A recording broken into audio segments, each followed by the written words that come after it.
नमस्कार, आपके साथ मैं हूं सुरभि शर्मा। आपकी बार किसकी सरकार में आपका स्वागत है। बड़ी खबर के साथ हम कर रहे हैं शुरुआत। खबर महाराष्ट्र से है। मुंबई के पूर्व पुलिस कमिश्नर परमबीर सिंह ने अपनी चुप्पी तोड़ते हुए कहा कि वो इस समय चंडीगढ़ में है। परमबीर सिंह ने कहा कि वो जांच में सहयोग देने के लिए तैयार हैं और वो मुंबई जा सकते हैं। आपको ये भी बता दें कि पूर्व पुलिस कमिश्नर परमबीर सिंह के खिलाफ मुंबई और ठाणे में 5 केसेस दर्ज हैं। परमबीर सिंह की याचिका पर आज सुप्रीम कोर्ट में बीते दिनों सुनवाई हुई थी और कोर्ट ने उन्हें गिरफ्तारी से राहत दे दी थी, जिसके बाद उन्होंने अपने ठिकाने का अब खुलासा भी किया है। तो एक बार फिर से आपको बता दें, इस वक्त की ये बड़ी खबर है। पूर्व पुलिस कमिश्नर परमबीर सिंह चुप्पी तोड़ते हुए उन्होंने बताया कि इस समय वो चंडीगढ़ में हैं और ये भी कहा कि हर मामले में वो जांच में सहयोग देने के लिए तैयार हैं और जल्द मुंबई भी जा सकते हैं। फिलहाल पूरे मामले पर अभी तक कोर्ट में लगातार सुनवाई हुई है और कोर्ट ने उन्हें गिरफ्तारी से तो राहत दी है, जिसके बाद उनकी जगह बदलने की भी खबर आ रही थी, लेकिन इस बीच उनकी तरफ से ये बात खुद कंफर्म की गई है कि इस समय वो चंडीगढ़ में मौजूद हैं और जल्द मुंबई भी जा सकते हैं। यूपी में चुनाव है और खुल्लम खुल्ला हिंदू मुसलमान भी चल रहा है। आज योगी सरकार में मंत्री रघुराज सिंह ने विवादित बयान दे डाला। अलीगढ़ पहुंचे रघुराज सिंह ने पूरे देश के मदरसों को बंद करने की बात कही। उन्होंने कहा कि मदरसे आतंकियों के अड्डे हैं, मदरसे में आतंकियों की ट्रेनिंग दी जाती है। एक बार फिर से बता दें, ये बड़ा बयान इस वक्त सामने आ रहा है। मंत्री रघुराज सिंह की तरफ से ये विवादित बयान दिया गया है। योगी सरकार में मंत्री हैं रघुराज सिंह, जिनका कहना है कि अलीगढ़ पहुंचे रघुराज सिंह ने आज ये कहा कि पूरे देश के मदरसों को अब बंद कर देना चाहिए और कहा कि मदरसे आतंकियों के अड्डे हैं, मदरसों में आतंकियों की ट्रेनिंग दी जाती है। भगवान ने मुझे कभी मौका दिया तो पूरे देश के मदरसे बंद कर दूंगा। मदरसे जो हैं वह आतंकवादियों के अड्डे हैं, आतंकवादी की ट्रेनिंग दी जाती है, क्योंकि यहां से जो आदमी निकलता है जो मदरसे से, वह आतंकवादी बनता है, उनकी सोच आतंकवादी बनती है। इसलिए इस देश में हमें पूर्ण तरह से आतंकवाद खत्म करना है। आतंकवाद का मुंह कुचलना है सर्प की तरह, जैसे उसका फन कुचल दिया जाता है, वैसे ही आतंकवाद का भी फन हम लोग कुचलेंगे। भगवान इस लायक मौका दे मुझे कि सबसे पहले इस देश में मदरसे बंद हो जाएं। चुनाव से पहले यूपी में जातियों का सियासी गणित अपने चरम पर है। आज योगी और अखिलेश खेमे से जबरदस्त फील्डिंग हुई। योगी ने सोनिया और अखिलेश के गढ़ में बड़ी सेंध लगाई, तो अखिलेश ने आज पटेल कुर्मी वोटों के लिए केंद्रीय मंत्री अनुप्रिया पटेल की मां से हाथ मिला लिया। दरअसल अपना दल में 2 फाड़ है, मां और बेटी के गुट अलग अलग हैं। अखिलेश पूरब से पश्चिम तक यूपी में कास्ट और रीजन के समीकरण साधने में लगे हैं। जयंत चौधरी को अपने साथ मिला लिया, आम आदमी पार्टी को भी साध रहे हैं। मगर क्या बीजेपी के आगे उनका ये दाव चलेगा? खास रिपोर्ट देखिए।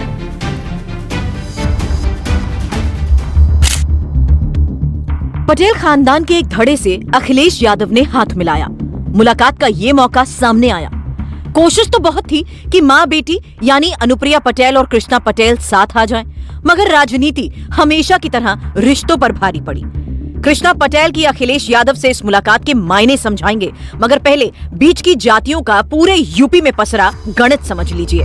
आगे की कहानी खुद साफ होने लगेगी। पश्चिमी यूपी में 63% जाट वोट पूरी कहानी बदलते हैं, जिनमें हिंदू भी हैं और मुल्ला जट भी। ब्रज मध्य यूपी में 47% यादव वोट सियासी गणित बदलते हैं।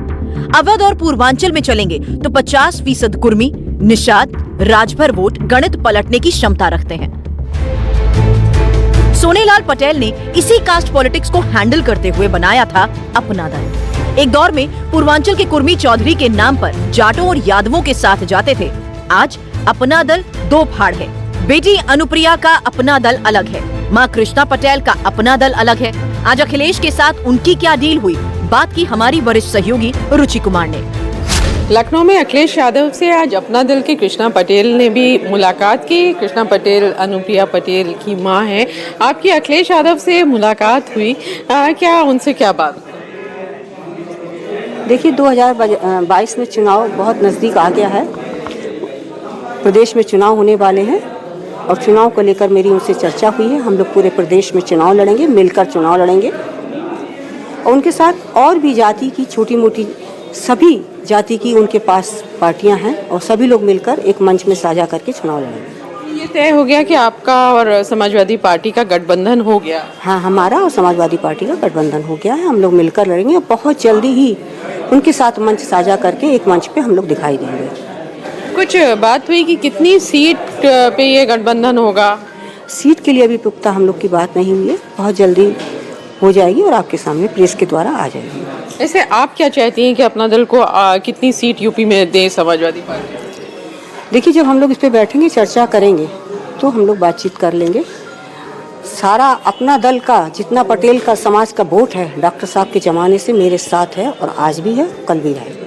वैसे आपका कुछ होगा ना कि आप कितनी सीट चाहती हैं यूपी में, कि जहां आपको लगता है कि आप अच्छी तरह लड़ सकती हैं, चुनौती दे सकती हैं?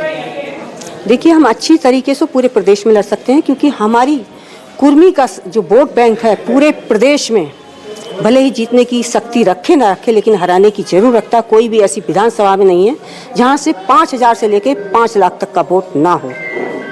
चाहे पूर्वांचल ले लीजिए, चाहे इधर कानपुर, मेरठ, कहीं भी ले लीजिए, हर विधानसभा में हमारा वोट बाउल है। असल में अखिलेश यादव को समझ में आ गया है कि ओबीसी के नाम पर यादवों ने सत्ता की जितनी मलाई खाई, वही बीजेपी की जीत का मूल मंत्र बन गया। पहले आप अन्य पिछड़ा वर्ग को समीकरण में समझिए। यूपी में गैर यादव ओबीसी वोट को अलग अलग समीकरण में देखेंगे तो कुर्मी है 7.5%, लोध है 4.9%, गडरिया और पाल है 4.4%, निषाद या मल्लाह है 4.3%, तेली और साहू है 4%, राजभर अगर 2.4% हैं, तो उन्हीं के करीब खड़ी जातियां कुम्हार और प्रजापति मिलकर 3.4% होते हैं। कहार या कश्यप 3.3% है, तो कुशवाहा यानी कुछ इलाकों में शाक्य 3.2% बैठते हैं। इसके बाद नाई जाति के वोटर 3% हैं, तो जाट 3.6% और गुर्जर 2.12%। जाहिर है 20 करोड़ की आबादी और 400 से ज्यादा सीटों वाले राज्य में जातियों का गणित साधना इतना आसान नहीं है। लिहाजा अब सिर्फ यादवों के नेतृत्व में ओबीसी पॉलिटिक्स नहीं चलेगी।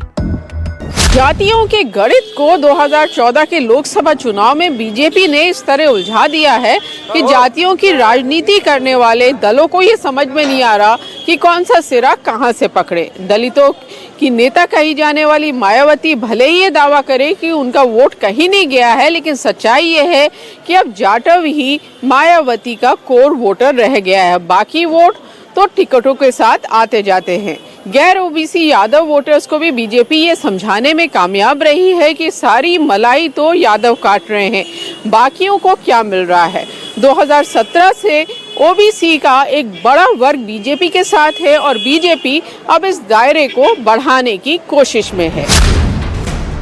आइए अब आंकड़ों के आधार पर आपको समझाते हैं कि जाति की राजनीति ने क्या खेल किया पिछले दिनों, बीजेपी ने किस तरह इसको साधा। 2017 के नतीजों में ओबीसी को देखिए।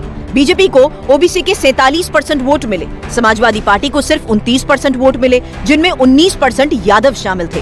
बीएसपी को सिर्फ 9% वोट मिले। आइए अब जरा उससे पहले चलिए 2014 के लोकसभा चुनाव के नतीजों पर भी नजर डालिए।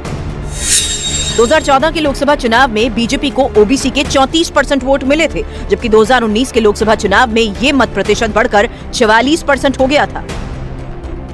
अगर आप उससे भी और पीछे जाएंगे तो बीजेपी की कमजोरी साफ नजर आएगी।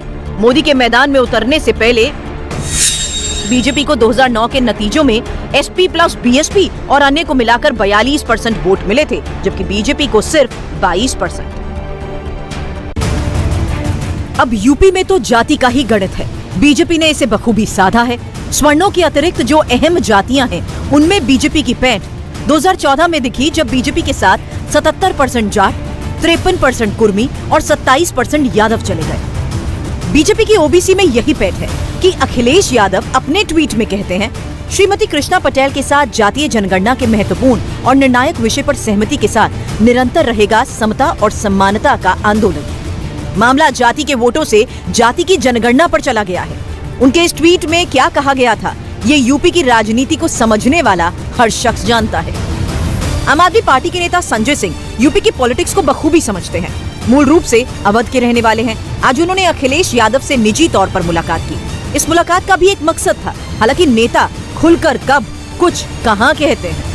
कॉमन एजेंडा के ऊपर कुछ रणनीतिक और राजनीतिक बातचीत हुई है और इसकी एक शुरुआत हुई है कि कैसे हम लोग भाजपा से उत्तर प्रदेश को उनके कुशासन से मुक्त कराएंगे और एक ऐसी सरकार हटे यहाँ से, जो तानाशाही लोकतंत्र में चला रही है और लाठी से लोगों से निपट रही है, मुकदमों से निपट रही है, ऐसे शासन का हटना जरूरी है। अभी सीट्स को लेकर कोई बातचीत नहीं हुई है। अभी तो एक बातचीत की शुरुआत हुई है इस दिशा में कि भाजपा से, उसके कुशासन से, उसके गुंडागर्दी के राज से और एक ऐसे राज से जिसमें कि माताओं बहनों की सुरक्षा से लेके नौजवान के रोजगार तक सब कुछ मारा गया, इससे कैसे मुक्त कराया जाए, इसके बारे में बातचीत हुई है। सार्थक बातचीत हुई है, मैं इतना ही कह सकता हूं। और जब गठबंधन को लेकर अंतिम रूप से कोई फैसला हो जाएगा तो जरूर बताएंगे आप।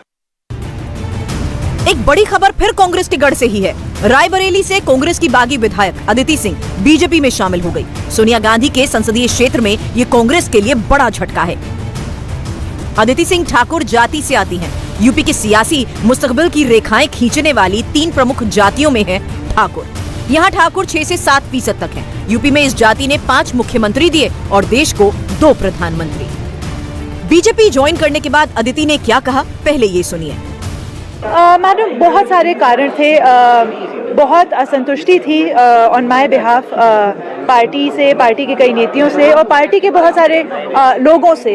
हाल ही में आपने देखा होगा प्रियंका गांधी जी के जो निजी सचिव हैं संदीप सिंह जी, उन पे खुद एक मुकदमा इस समय दर्ज है। महिला उत्पीड़न का मुकदमा है, महिलाओं के साथ छेड़छाड़ करने का मुकदमा है। तो आप सोच सकते हैं कि पार्टी में इस समय क्या हालात हैं और एज अ महिला कोई वहाँ क्यों रुकना चाहेगा, आप खुद ही समझ रहे हैं। तो ये सारे मेरे कारण थे। अन्य बहुत सारे कारण थे जो मैंने समय समय पे हमेशा मीडिया को एड्रेस किया है, बताया है। तो यही सारी चीजें देखते हुए प्रियंका गांधी ने तो कहा है कि महिलाओं को टिकट देंगी, ज्यादा भागीदारी देंगी। तो मैं ये बस ये पूछना चाहती हूँ कि यदि उनको वाकई, अगर वो वाकई सीरियस है महिलाओं की भागीदारी बढ़ाने में, या जो 40% टिकटों की बात कर रहे हैं, तो ये सबसे पहले पंजाब में क्यों नहीं लागू कर रहे, या उत्तराखंड में, जहाँ एक पंजाब में वो सत्ता पक्ष पार्टी है, उत्तराखंड में वो लीडर ऑफ ऑपोजिशन है, विपक्ष सबसे बड़ा विपक्षी दल है, तो सबसे पहले वहाँ लागू करें 40%। यहाँ तो बस लॉलीपॉप देने के बराबर हुआ। उनको पता है यहाँ उनको जीतना जिताना है नहीं, तो वो बस लॉलीपॉप स्वरूप 40% टिकटें यहाँ बांट के गेम फिनिश करना चाहते हैं, ताकि उनको कहने को भी हो जाए कि हाँ, हमने महिलाओं को टिकट दी और उनको पता है जीतना जिताना उन्हें है। अदिति सिंह ही नहीं, बीएसपी की एमएलए और आजमगढ़ के सगड़ी से विधायक वंदना सिंह भी बीजेपी में शामिल हो गई। हालांकि मायावती वंदना को पहले ही पार्टी से निकाल चुकी हैं। ये यूपी के राजपूत चेहरे हैं, इनका वोट प्रतिशत कम है, मगर इतना समझिए कि ये जहां भी हैं हवा बदलने की क्षमता रखते हैं। जातियों का गणित ही इस बार सारे समीकरण को हेंस प्रूव करेगा। इंडिया टीवी हर वक्त हर जगह डाउनलोड करने के लिए सर्च करें India TV news Google play store या ऐप स्टोर पर।